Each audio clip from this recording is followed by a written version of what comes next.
अमृत कुमार और आप सभी का एक बार फिर से स्वागत है me and my YouTube class के अंतर्गत। और आज हम पढ़ने वाले हैं अपने लिए खास इम्पोर्टेंट टॉपिक है और ये संप्रदाय के बारे में आएगा।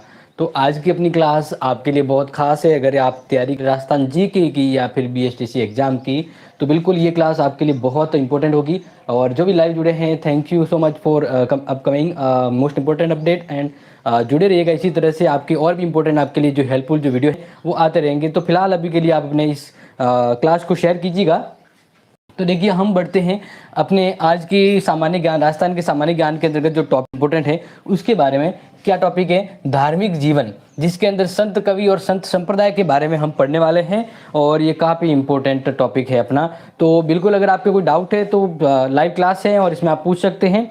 और अब हम बढ़ते हैं अपने सगुण भक्ति धारा के अंतर्गत। तो इसमें ध्यान रखिएगा, देखो कुछ एक तो हाईलाइट किए हैं और बाकी हम लाइव पढ़ेंगे आपके सामने। तो अगर आपके कोई डाउट रहते हैं तो बिल्कुल आप फटाफट से कमेंट कर सकते हैं और पूछ सकते हैं। तो जिस तरह से आप जुड़े हैं आपको और पढ़ने का मतलब कहते हैं ना और ज़ोरदार अच्छा मज़ा आएगा नहीं, क्योंकि अपनी जो क्लास है वो काफ़ी इंपॉर्टेंट होती है। तो बिल्कुल अपने साथ जो भी जुड़ चुके हैं उन सभी का बहुत बहुत धन्यवाद। एग्ज़ाम कब होगा? हाँ, एग्ज़ाम आपके अगस्त में होंगे। एग्ज़ाम आपके अगस्त एंड में होंगे। कब होंगे?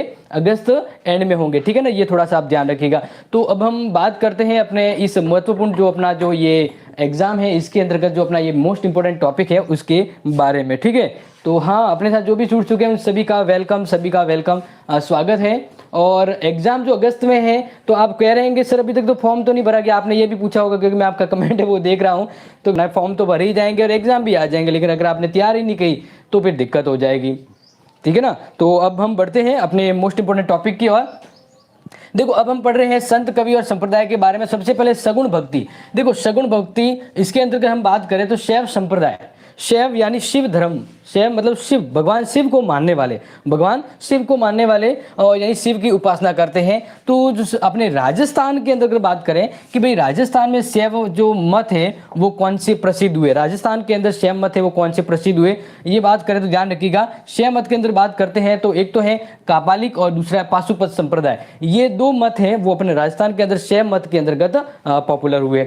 नेक्स्ट बात करते हैं कि नाथ संप्रदाय, बिल्कुल नाथों का संप्रदाय, अपने जालोर के अंतर्गत नाथ संप्रदाय की प्रधान जो एक महत्वपूर्ण जो पीठ है वो आप देखते चलिए मंदिर जो है। तो इस तरह हम आगे बढ़े तो देखें कि नाथ संप्रदाय के जो प्रवर्तक है वो है नाथ गोरखनाथ हुए।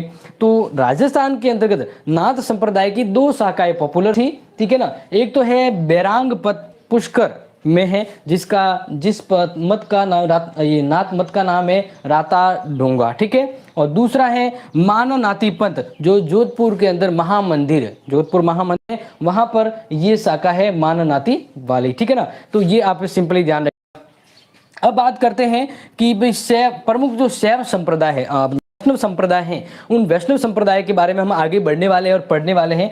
तो देखिए, सबसे पहले बात करते हैं रामानुज संप्रदाय के बारे में। इसके जो प्रवर्तक थे वो रामानुजाचार्य थे, और ये जिसके प्रवर्तक है रामानुजाचार्य, और इन्हीं की विचारधाराओं को उत्तर भारत में लेकर आने वाले थे रामानंदी संप्रदाय के। कौन? रामानंदी संप्रदाय के। अगर बात करें, क्योंकि ये प्रश्न आपके एग्जाम में आएगा कि भाई रामानंदी जो संप्रदाय है उसके प्रवर्तक कौन है, अगर ऐसा पूछा जाए तो रामानुजाचार्य के शिष्य ही, ठीक है ना, रामानुजाचार्य के शिष्य ही रामानंद जी। कौन? रामानंद, ठीक है। तो आगे बढ़ते हैं, इस तरह से कंटिन्यू हैं। तो आप यहाँ से ध्यान रखिएगा, जो भी इंपॉर्टेंट यहाँ पे बताऊं। अब यहाँ पर ध्यान रखिए कि रामानंद ने ही आगे जाकर जिस मत की जिस संप्रदाय की स्थापना की थी, इन्होंने आगे जाकर उत्तर भारत में उत्तर भारत से हाई होने जो टेक्निकल इशू हो जाता है, बट अभी वापस लाइव आ चुके हैं। और इस बार थोड़ा सा बैकग्राउंड साउंड रहेगा,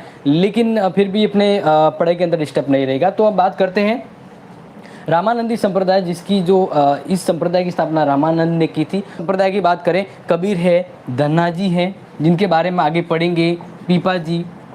ये जो संत है, वे संत किस शाखा से जुड़े हुए? ये संत है वो रामानंदी संप्रदाय से जुड़े हुए हैं। और अगर बात करें कि रामानंदी संप्रदाय की शाखा, रामानंदी संप्रदाय की समुदाय से संबंधित प्रश्न है वो आपके एग्जाम में कभी ना कभी आपने देखे होंगे। ये अगर पुराने पेपर उठा के देखते हैं तो इसमें भी निम्बार्क संप्रदाय से संबंधित जो क्वेश्चन है वो एग्जाम में आते रहते हैं। तो बात ये आती है कि भाई निम्बार्क संप्रदाय के प्रवर्तक कौन है, निम्बार्क संप्रदाय के प्रवर्तक,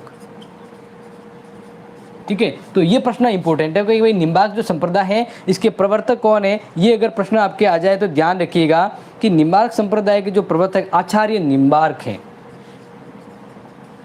आचार्य निम्बार्क, जिन्होंने 12वीं सदी के अंतर्गत निम्बार्क संप्रदाय की स्थापना की थी। और पूछा जाए कि राजस्थान में इसकी प्रधान पीठ कहाँ पर है, निम्बार्क संप्रदाय की राजस्थान में प्रधान जो पीठ की हम बात करें वह है अजमेर में। कहाँ पर, अजमेर के सलेमाबाद में, सलेमाबाद, अजमेर के सलेमाबाद के अंतर्गत पूछा जाए प्रश्न तो अजमेर के सलेमाबाद में निम्बार्क संप्रदाय की प्रधान पीठ है। ये प्रश्न आपके एग्जाम में कभी न कभी आएगा और इस बार आने की संभावना है, इसलिए ध्यान रखिएगा कि निम्बार्क संप्रदाय की प्रधान पीठ सलेमाबाद, इसकी प्रवर्तक कौन है, आचार्य निम्बार्क है। कौन है, आचार्य निम्बार्क है, ये ध्यान रखिएगा। भी इंपॉर्टेंट, देखो ये जो भी मैं आपको लिखवा रहा हूँ ना ये ऑलमोस्ट इंपॉर्टेंट है, एग्जाम में आने लायक है, इसलिए इसको ध्यान रखिएगा कि भाई जो निम्बार्क संप्रदाय है वो उसके जो प्रवर्तक है वो आचार्य निम्बार्क है। इसी तरह वल्लभ संप्रदाय जिसकी बात करें, इस संप्रदाय की जो शुरुआत है वो 16वीं सदी से होती है। लेकिन अगर पूछा जाए कि वल्लभ संप्रदाय की स्थापना किसने की थी तो इसके जो प्रवर्तक थे वो थे वल्लभाचार्य जी। इन्होंने निम्बार्क संप्रदाय की क्या कहते हैं, वल्लभ संप्रदाय की शुरुआत की थी। और बात की जाए तो पुष्टि मार्गीय का गठन किया था। इसके अलावा अष्टशाप कवि मंडली का गठन किया था, अष्टशाप मंडली,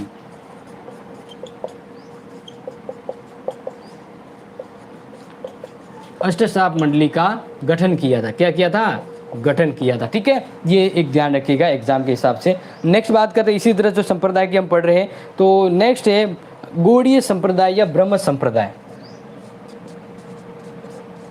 गौड़ीय या ब्रह्म संप्रदाय, ठीक है। गौड़ीय या ब्रह्म संप्रदाय ये एग्जाम के हिसाब से इंपॉर्टेंट है, इसलिए इसको थोड़ा सा समझिएगा कि गौड़ीय संप्रदाय क्या है, ठीक है। तो गौड़ीय संप्रदाय के बारे में अगर मैं आपको सिंपली अगर बताऊं, अगर आप ध्यान दें तो गौड़ीय संप्रदाय के बारे में आप ध्यान रखिए स्वामी माधवाचार्य जी के द्वारा, स्वामी माधवाचार्य 12वीं सदी में किया था। किसने किया था, महाप्रभु चैतन्य किया था। तो यहाँ तक तो आप समझ चुके हैं। अब आगे बात करते हैं निर्गुण धारा से संबंधित प्रमुख संतों के बारे में। निर्गुण धारा ये आपके एग्जाम के हिसाब से ही इम्पोर्टेंट है, इसलिए मैं इस टॉपिक को आज लिख के आया हूँ। और थोड़ा सा क्या कि नेटवर्क इशू की वजह से क्लास है वो बार बार डिस्टर्ब हो रही है, लेकिन प्रयास ये करेंगे कि आपकी क्लास है वो कंटिन्यू रनिंग रहे, ठीक है।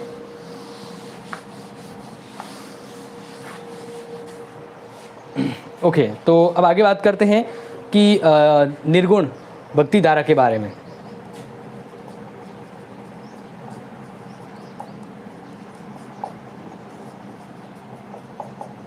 तो निर्गुण भक्ति धारा के बारे में ये ध्यान रखिएगा कि यहाँ पर अगर बात करें तो सबसे पहला जो संप्रदाय आता है जसनाती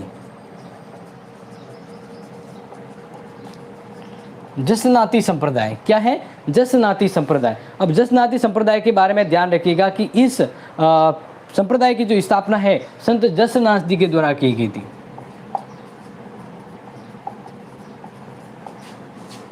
संत जसनाथ जी द्वारा की गई थी। और इसकी जो प्रधान पीठ है, प्रधान पीठ मतलब प्रमुख जो मुख्यालय होता है प्रधान पीठ कहते हैं, ठीक है।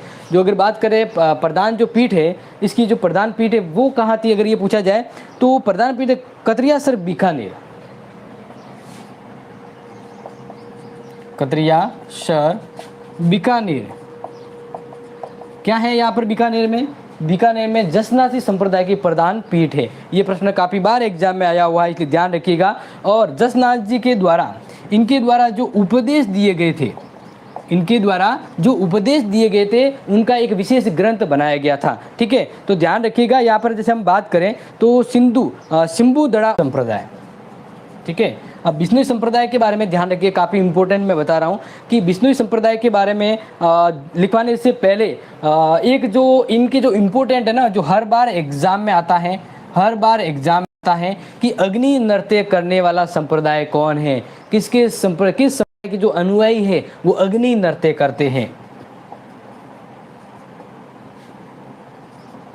अग्नि नृत्य यानी धधकते अंगारों पर जिस संप्रदाय के द्वारा नृत्य किया जाता है वो जस संप्रदाय द्वारा किया जाता है। ये काफ़ी बार एग्जाम में आ चुका है, तो इस बार इसलिए ध्यान रखिएगा, ठीक है। तो आगे बात करते हैं बिश्नोई संप्रदाय के बारे में। 20+9, ठीक है ना, बिश्नोई यानी इस संप्रदाय के द्वारा 29 नियमों का पालन किया जाता है, 29 नियमों का पालन किया जाता है, ठीक है। और ये जो नियम है वो पर्यावरण संरक्षण से संबंधित है, पर्यावरण संरक्षण से संबंधित है। अब इस संप्रदाय के बारे में जैसे मैं अगर इम्पोर्टेंट आपको बताऊं तो ध्यान रखिएगा कि बिश्नोई संप्रदाय के प्रवर्तक वो है संत जाम्बोजी।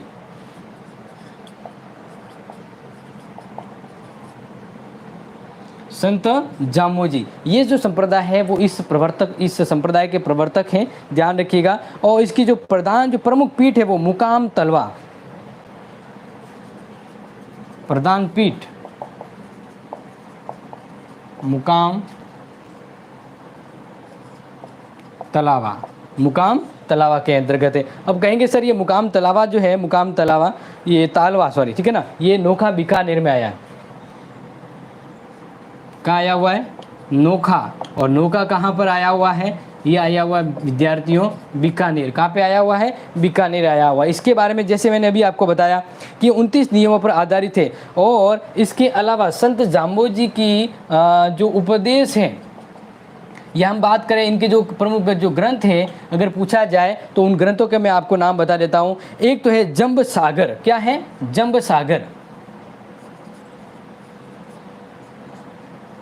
जंब सागर। चलिए हम बढ़ रहे, तो आपको क्या थोड़ा कनेक्शन डिस्टर्ब हो रहा था, फिर भी देखते हैं कि विष्णु संप्रदाय के बारे में आपको क्या कहा है कि इसके जो उपदेश है वो जंब सागर, विष्णु धर्म प्रकाश और जंब संहिता है, ठीक है। और ये ध्यान रखिएगा, ये इंपॉर्टेंट है। अब बात करते हैं दादू पंथ। दादू पंथ की स्थापना दादू जी के द्वारा की गई थी और इसकी जो प्रधान पीठ है वो नारायण जयपुर में। कहाँ है? नारायणा जयपुर के अंतर्गत है। प्रमुख जो शिष्य हैं, इनके प्रमुख जो शिष्य दादू जी के वो है गरीबदास जी, बखनदास जी, रज्जब जी, सुंदरदास जी, अन्य है, लेकिन ये इंपॉर्टेंट है। बात करते हैं दादू जी के द्वारा जो सत्संग जो कराया जाता है, जो सत्संग हुआ करता था उसे कहा जाता था अलग दरीबा। क्या कहा जाता था? अलग दरीबा कहा जाता था, ये याद रखिएगा। और दादू जी के जो उपदेश हैं वो क्या नाम से संकलित है? दादू जी री वाणी, दादू जी रा दुआ, ठीक है। और दादू जी को राजस्थान का कबीर भी कहा जाता है। क्या कहा जाता है? राजस्थान का कबीर भी कहा जाता है। ये इंपॉर्टेंट है, वो ध्यान रखिएगा। अब आगे हम बात करें तो नेक्स्ट जो है लाल दासी संप्रदाय, वो भी याद रखिएगा, इंपॉर्टेंट है एग्जाम के हिसाब से। लाल दासी संप्रदाय क्या है? लाल दासी संप्रदाय।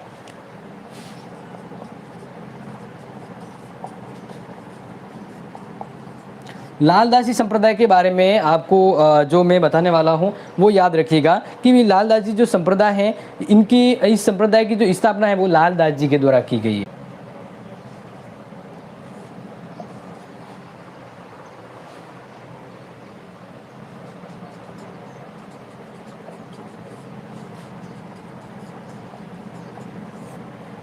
अब बात करते हैं, यहाँ तक तो आपको समझ में आया। अब लालदासी संप्रदाय के बारे में ध्यान रखिएगा। एक बार वापस आपको पुनः बता देते हैं कि भाई लालदासी जो संप्रदाय है वो क्या है, और इसके बारे में अगर प्रश्न आ जाए तो उत्तर दीजिएगा कि लालदासी संप्रदाय की जो स्थापना है वो लालदास जी के द्वारा की गई थी।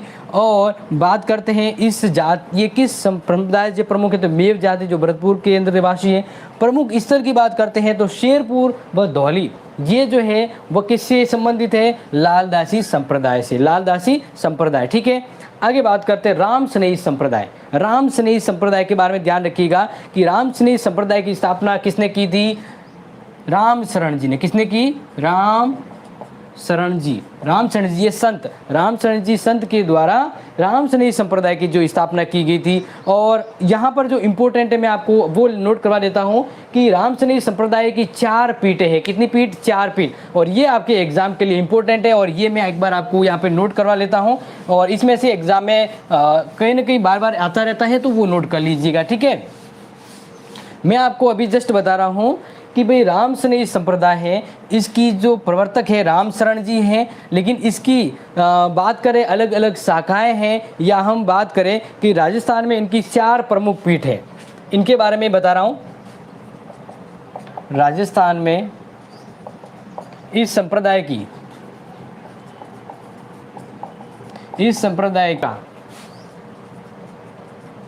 और शाहपुरा आपको पता है कहाँ आया हुआ है? भीलवाड़ा में। कहाँ आया हुआ है? भीलवाड़ा में आया हुआ, ठीक है। बात करते हैं दूसरी जो संप्रदाय यहाँ पर है, यानी दूसरी जो शाखा है इसकी, वो है रैण शाखा मेड़ता।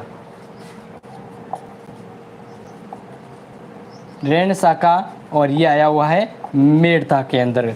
तीसरी जो शाखा यहाँ पर जो है इस संप्रदाय की, वह है सियथल बीकानेर, सियथल शाखा। और ये आपको पता है सियथल कहाँ पे है के बारे में, और इससे संबंधित प्रश्न आपके एग्जाम में आ सकता है।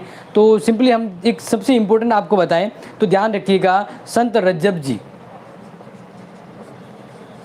संत रज्जब जन्म मेड़ता के अंदर 1498 में, पिता रतन सिंह जी और पति भोजराज जी राणा सांगा के पुत्र।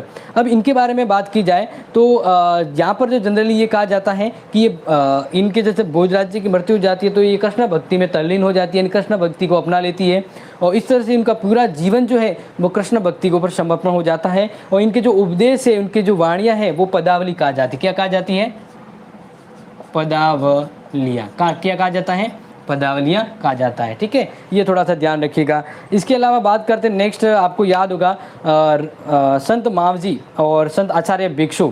तो संत आचार्य भिक्षु जिसने तेरापंथी की स्थापना की थी, तेरापंथ संप्रदाय की जो स्थापना है वो जैन आचार्य भिक्षु के द्वारा की गई थी। तो आज की इस क्लास के अंतर्गत अपनी क्लास से बार बार डिस्टर्ब हो रही थी, लेकिन फिर भी हमने कोशिश की कि आपके आज का जो टॉपिक था धार्मिक जीवन में, जिसमें संत कवि और संत संप्रदाय इनके बारे में जो भी टॉप मोस्ट थे वो मैंने आपको यहाँ पर समझाने का प्रयास किया। ये एक जब तक क्लियरली होता है तब तक 100% प्रयास करेंगे कि आपका बेस्ट यहाँ पर करवा जाए। और जो नेक्स्ट क्लास होगी उसमें हम बात करेंगे आगे अपने राजस्थान के जीके के संबंधित। तो आज की क्लास को लेकर हम मिलते हैं, यहीं पे समाप्त करते हैं। और नेक्स्ट वीडियो में जब मिलेंगे तब और मज़ेदार टॉपिक के साथ मिलेंगे। तो लाइक शेयर कीजिएगा। Thank you so much and take care.